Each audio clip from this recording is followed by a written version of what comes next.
tonight. He's rocked, he's shocked, and he's been telling us to party like it's 1999 for 17 years. The artist formerly known as Prince is our guest. A Music World original next on Larry King Live.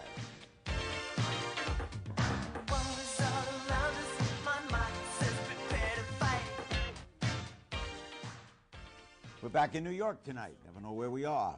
This is our Millennium Month on Larry King Live. Tomorrow night, a tribute to Frank Sinatra. He would have been 84 years old this Sunday. We'll replay an interview tomorrow. And among the guests next week will be Ted Turner and Peter Jennings and Jim Carrey and President Gerald Ford and President Bill Clinton. That's all next week. It's a great pleasure to have with us tonight the artist formerly known as Prince. His first album in 3 years has just been released. It's called Rave Unto, The Joy Fantastic. There you see the cover of the CD. And for the artist, the obvious first question is, why 3 years? Well, there's a few things I wanted to get out of my system, mainly the Crystal Ball project, which was a reissue of a lot of the bootlegs that have been coming out. All over the world, I'm probably one of the most bootlegged artists out there. I wanted to clean that up and get the real good mixes out and let people hear what they're really supposed to sound like, if ever given the chance to complete them. So that's the reason for this space of time? Yeah, we did a couple other projects. I was working with Chaka Khan. I did an album with her, Larry Graham. She's terrific. Yeah, she is. What can an artist do about bootlegging? The best thing you can do is go back and get those mixes again, and fix them up the way you always saw them completed, and then reissue them. Does the listener know if they buy one of these in Germany that this isn't what you intended? A lot of my so-called fans do, and they actually thrive off the fact that it's stolen property. You would admit yourself an unusual personality. Depends. I mean, well, let's say you're different. As compared to what? As compared to most people in, let's say, show business, you're an unusual person. Most people don't get famous with one name and then change it, right? Would you say? What's the story of that, by the way? Well, I had searched deep within my heart and spirit, and I wanted to make a change and move to a new plateau in my life. And one of the ways in which I did that was to change my name. It sort of divorced me from the past and all the hang-ups that go along with it. I was, as it's been well chronicled, in deep dispute with my record label. And which is Warner Brothers, right? Yeah. Which owns this network, I might add. Just oh, they do? Yeah, what? We had some issues that were basically about ownership of the music and how often I was supposed to record and things like that. We got along otherwise. We just came to a head in those types of so there was no clash over what you would record or what kind of music you were singing, etc.? No, none of that? No creative issues whatsoever. And they were gracious enough to allow me a very wide palette to put colors onto. But about the highest risk one would think someone who gets famous would take is to drop the name that got them famous. Well, that was one of the things that I dealt with, is that I really searched deep within to find out the answer to whether fame was most important to me or my spiritual well-being, and I chose the latter. Was it difficult to not be what you had become known as? You mean? I think, well, let's say the only other famous person I know who did this was Cassius Clay, who's a dear friend, and he changed his name to Muhammad Ali as heavyweight champion of the world. That was incredible. To change your name, that was due to a faith belief. But he wasn't selling records. He was in the ring, and as long as he won, it sold. You, though, a person in show business, is almost dependent on recognition. You stopped being Prince.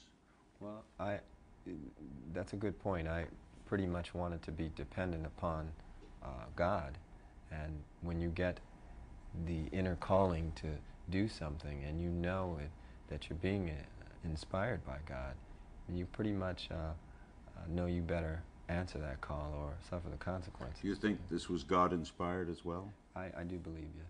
Why then did you choose the artist formerly known as? Well, I didn't choose that. That was chosen. It chosen for you? Yeah, pretty much. What would you have chosen? I mean, did you think of a name? What is your name at birth? My name at birth was Prince Rogers Nelson. So did you think of Nelson? No. Rogers? No. Were you thinking of a name? No, it didn't come to me like that. So how did the artist formerly known as come about? Well, that came up through people's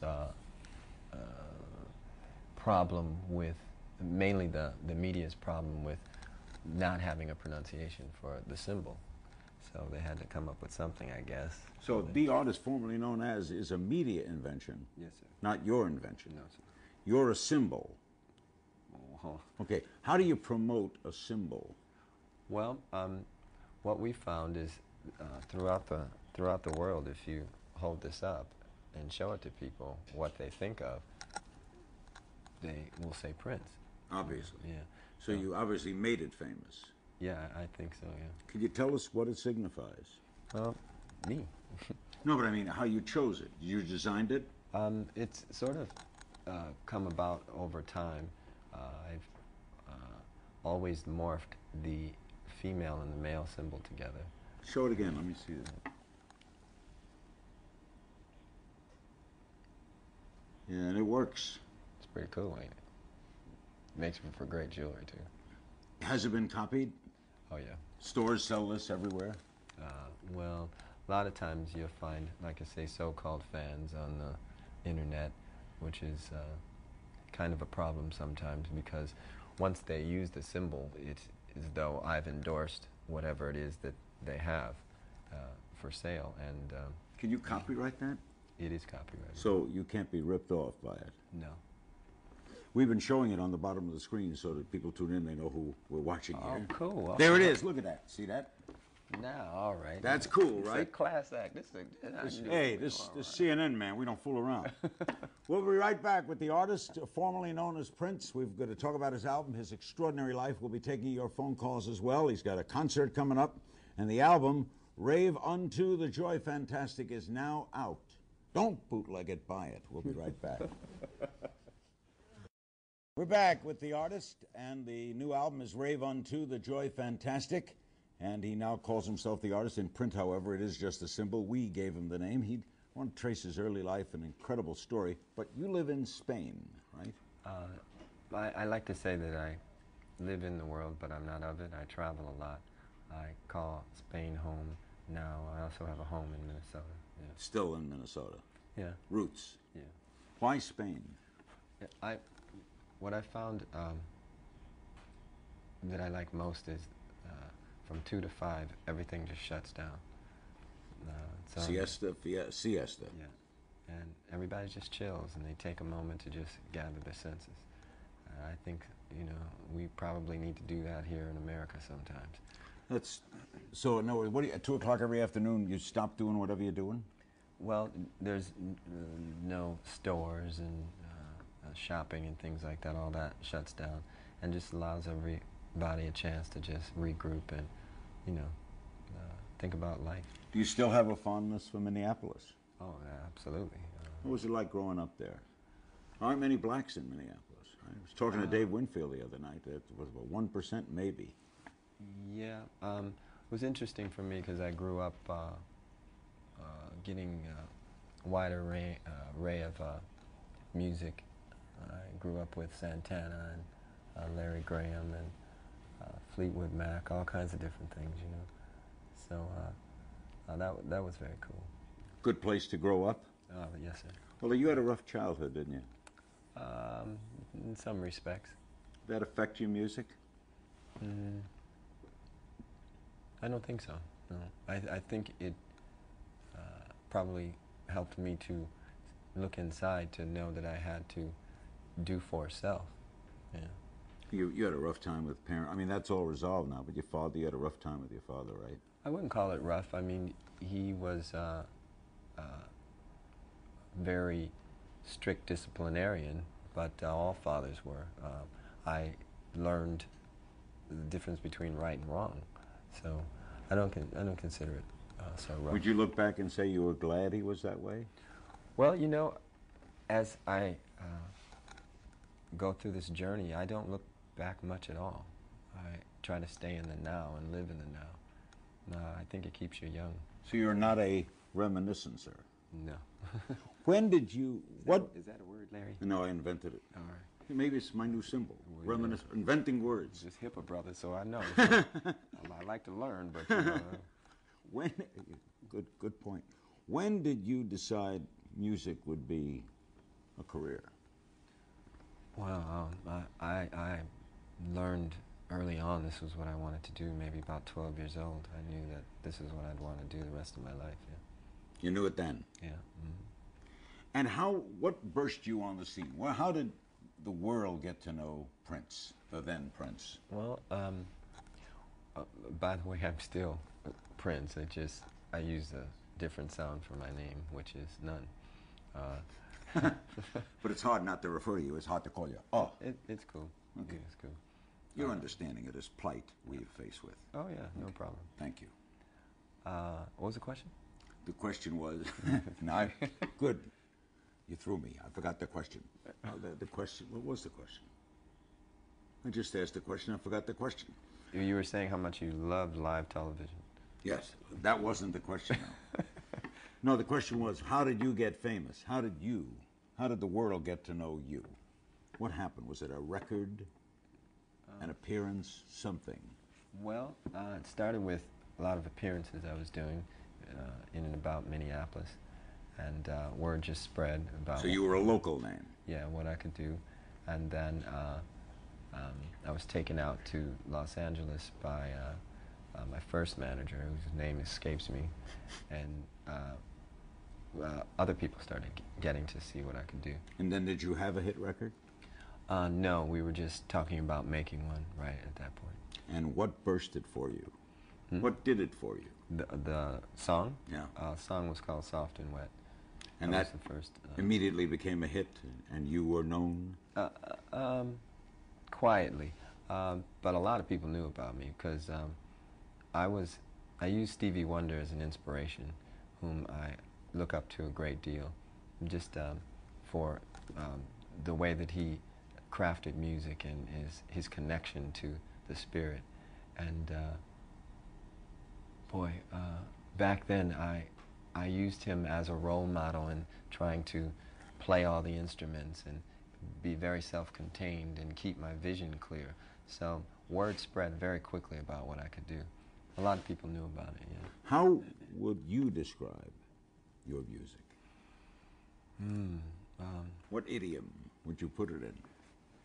The only thing I could think of, because I really don't like categories, but the only thing I could think of is inspirational. And I think music that is from the heart falls right into that category. People who really feel what it is that they're doing. And ultimately, all music is or can be inspirational, and that's why it's so important to let your gift be guided by something more clear. You know? And the thing is, we don't know. You think you know where that gift comes from? Oh yeah, absolutely. Yeah. I'm going to talk about that in a minute. We're going to see as we break. Here's a portion of a video from that brand new album, Rave Unto the Joy Fantastic. Our guest is the artist. Watch.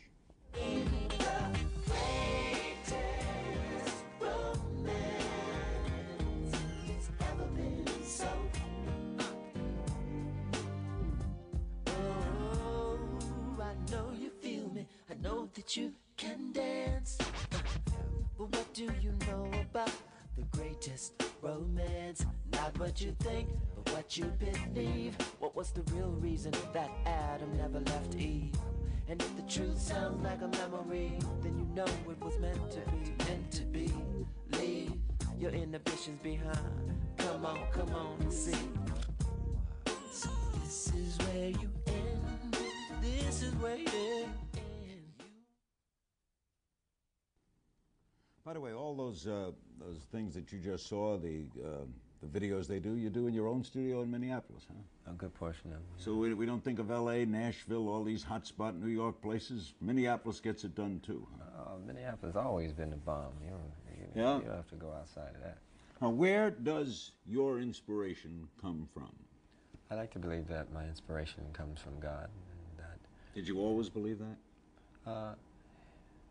no, as you grow older, you learn and you start to you get smarter. Yeah. Because you were once kind of raucous, right? I mean, you're right. You would say you would, well, not anti-spiritual. You certainly would not think of you as a great believing soul. Well, True or not? no, I don't believe that to be Always true. were. Oh, I've always known that God was my creator, and that without Him, nothing works. It works to a point, and then it just kind of deteriorates. Entropy takes place. When bad things have happened to you, do you blame him? Absolutely not. No. How do you explain? How do you resolve it in yourself? I learn from it, and I don't wallow in it. I don't spend time in a place. I let myself move on. You know, right today I could sit and say I have animosity towards a record company. Yeah, a company that owns the rights to my work. You know, they're businessmen. They're doing what it is that makes their business successful, and I'm also allowed to do things that make my business successful. And for me, that would be to own my work. So I just chose to step away from that. And knowing that, I sent a nice letter to the then president, because they changed a lot weekly during that time. And I told him that I loved him and that, you know, I was glad that I had this experience, you know. So you would say, even though we don't like to look back, that dispute turns out now to be an experience that worked for you. Well, I think my understanding of it is what worked for me. I don't consider it proper that my creations belong to someone else. I can go up to a little kid on the street and say, do you know that I don't own Purple Rain? And they're appalled by that. So my understanding of it is what pretty much... Do you still not own Purple Rain? No, I'll have to re-record it to own a new master copy of that. We've done that with the song 1999. There's a new master recording of it. I want to ask about that and that how you looked ahead. 1999 came out in the early 80s. We'll be right back with the artist formerly known as Prince. We'll be including your phone calls at the bottom of the hour. Don't go away. I know you're going to do a pay-per-view special the year 2000. It's going to air New Year's. And you say that's the last time you're ever going to play 1999, right? Yes, sir. Tell me the origin of that. What were you thinking in 1980? What was it, 2? 1982, I wrote that. We were sitting around watching a special about 1999, and a lot of people were talking about the year and speculating on what was going to happen. And I just found it real ironic how everyone that was around me, whom I thought to be very optimistic people, were dreading those days. And I always knew I'd be cool. I never felt like this was going to be a rough time for me. I knew that there were going to be rough times for the Earth because this system is based in entropy, and it's pretty much headed in a certain direction. So I just wanted to write something that gave hope, and what I find is people listen to it, and no matter where we are in the world, I always get the same type of response from it. Dick Clark just rated it one of the 10 great songs of the millennium. Oh. Great records of the millennium. Did you have any idea it would be as prophetic as it was and as successful as it was?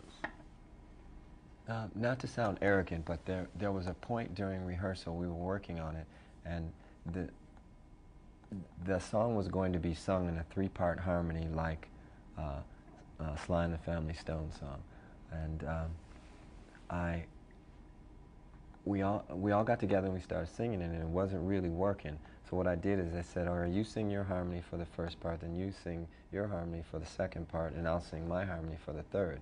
And it broke when that breakup happened like that, and everybody got their parts separated. Then I knew we had something real special. Are you surprised at how long it has been around? Well, I've been around a while, so. But I mean, now 1999 is here. Were you right? Well, when you listen to the music, there are a lot of people running around kind of Y2K in it, and we just kind of chilling and Are studying. you worried about Y2K? No, sir. Not at all. No. Some computer's going to go wrong. You'll fly. I don't worry about too much anyway. You don't? No. Did you ever? When you had disputes, arguments with record companies, taking a stand, were you a worrier? No, I think once I started writing Slave on my face, I pretty much knew the outcome. I mean, you have to understand that that word on one's face pretty much changes the dynamic of any meeting that you're in when they see it. And how did people react to you when they did see it? Well, the record company didn't really say too much. They just kind of... All right, what's the business at hand today? And that was it. We'll take a break and we'll come back with the artist formerly known as Prince. You got a concert coming up? Yes, sir. Where?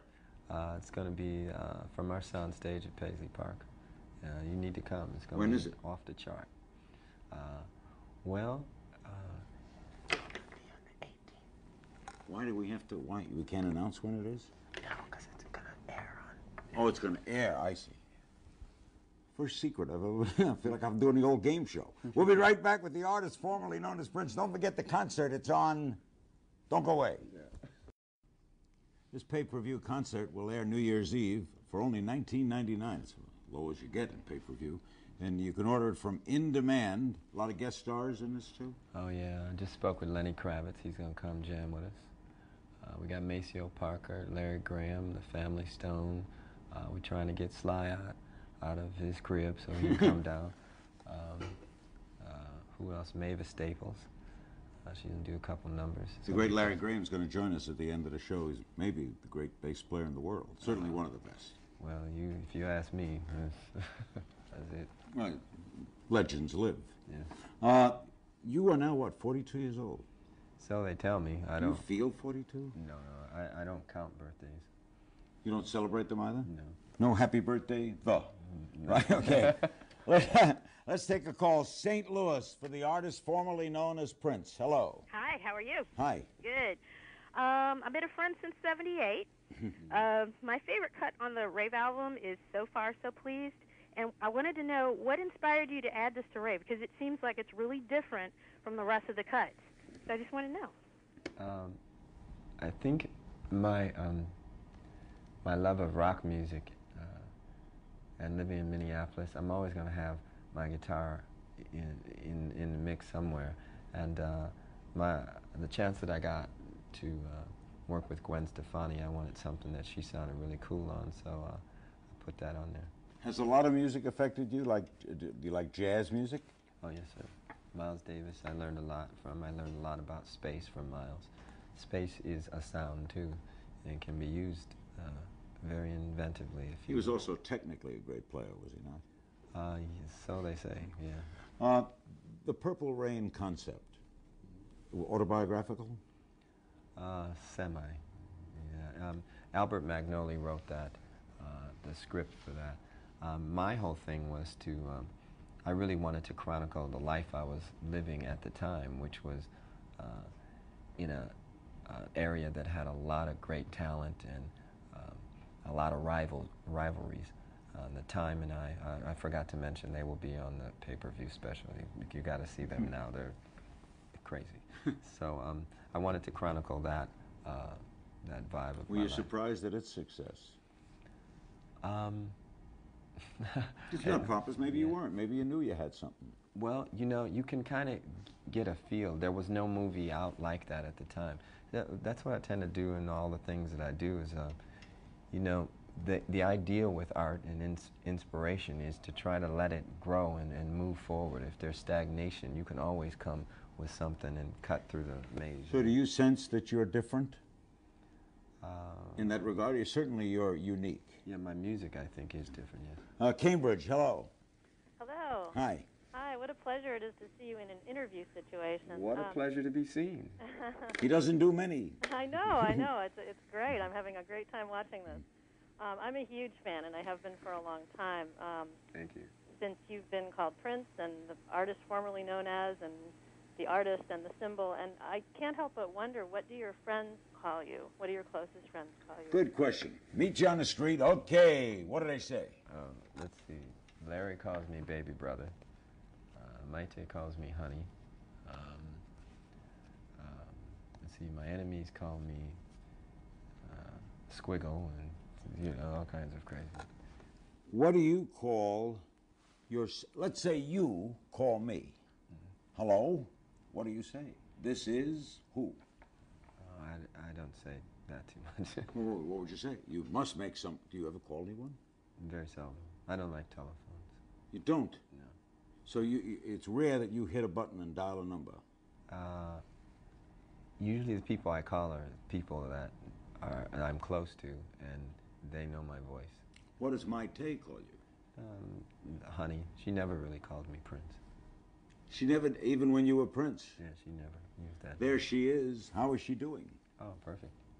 She's in Spain? No, she's in Miami now. She's visiting her mother. So on the Purple Rain thing, you could say you expected it, not surprised that it went as well as it did. I expected it.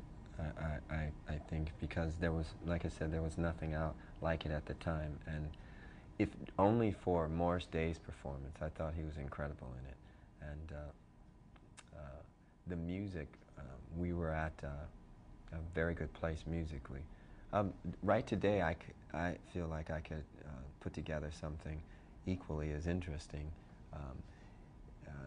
and it would be as successful if the right people are getting paid. That may sound strange, but this is a business, and when people are involved in it, you have successes, and I understand that, and I knew there would be times where records wouldn't sell as much when I got away from those particular people, but I was cool with that because success pretty much is what you make it to be. So you're saying then you do need the suits, so to speak? It depends on what you gauge success to be. What do you? Is financial your gauge word? No, not so much, because once I do the music, it's a success there. I mean, that's it for me. Now, on the selling tip, for example, if an album goes down the chart, that isn't something I can control. I just did the music, What you want is you want people to tune in New Year's Eve. You'd like to have a lot of people call in demand in order to see you. You're an artist. You want to be seen. Yes, but if it's an auditing situation where I don't know how many people are actually tuning in, it's not something I can control. They can actually say anything to me, right? Correct. Yeah. So, and you have to go trust. That's why contracts don't work. They're not based in trust.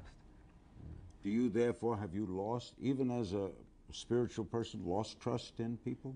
Oh, no. I've lost trust in contracts. I don't believe in contracts. Do you have a contract for the pay-per-view night? Or a shaking hand? Or I'm not certain. I can go check, but... But you're not into them? I'm not into them, really. Our guest is the artist. We'll be back with more phone calls at the end of the program. We're going to meet the great bassist, Larry Graham, as well. Sorry. Is applauding. He never calls anybody. Weird. Hello? No one's there. We'll be right back with more phone calls. If we take 2 or 3 more, we'll break a record here. Don't go away. A lot of people were telling me today, I was just telling the artist that, boy, you're going to have the artist on for now. It's going to be very hard because he's very hard to talk to. Now, you're not hard to talk to. Where did this reputation begin that you are difficult, do you think? And you're not hearing it here for the first time. Yeah, probably where all reputations begin. I think the media plays a big part in one's perception of me.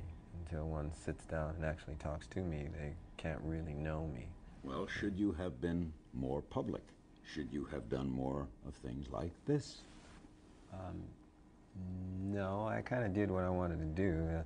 I wanted my music, as even now, to speak loudest for me. But you're not uncomfortable here, are you? No, no. But the reputation is that you would be. How do you fight that other than by counteracting it? I'm not. I don't think in terms of fighting. I'm not. I don't think that you win anything by fighting. I'm the type of person that likes to look at things for exactly the way they are, and Do you get angry? You're a perfectionist musically, right? Yeah. So you must get angry then. I use my anger with humor. I have a way of being very stern, but I always find the irony in it, and I always make it funny. I make it funny for myself and the person that I'm. So the person you're directing at is not humbled or made to feel less than a human. Well, no one can make you feel anything. You pretty much are going to fall in there if you aren't spiritually based. How do you handle that aspect of the media which has often given you trouble, the tabloids? I don't have trouble with anybody, really. You don't? Do you read them? No. Do you hear about them? Very seldom. Do you think any part of a personality's private life is our business? Do you think your marriage is our business? Well, I'm like this. My music is my music. That's pretty much what you come to the party for. Naturally. If I give you something else, that's me giving you something else. If you seek something else, then there's something inside of you that's lacking, I would think. So I think that personal actually means personal. And but do you wonder why the public wants to know? Don't wonder. No. Are you interested in the personal lives of other people? See, Michael Jordan. Let's see who. Yeah, you interested in Michael Jordan? You're a big fan of Michael Jordan. Big fan of Michael Jordan. Are you interested in how his marriage goes? No. No. Interested in how he gets along with his children? Nope. No. I'm just interested in how he gets along with that rim. Well said. We'll be back with more of the artist formerly known as Prince. This is Larry King Live. Ted Turner Monday. Don't go away.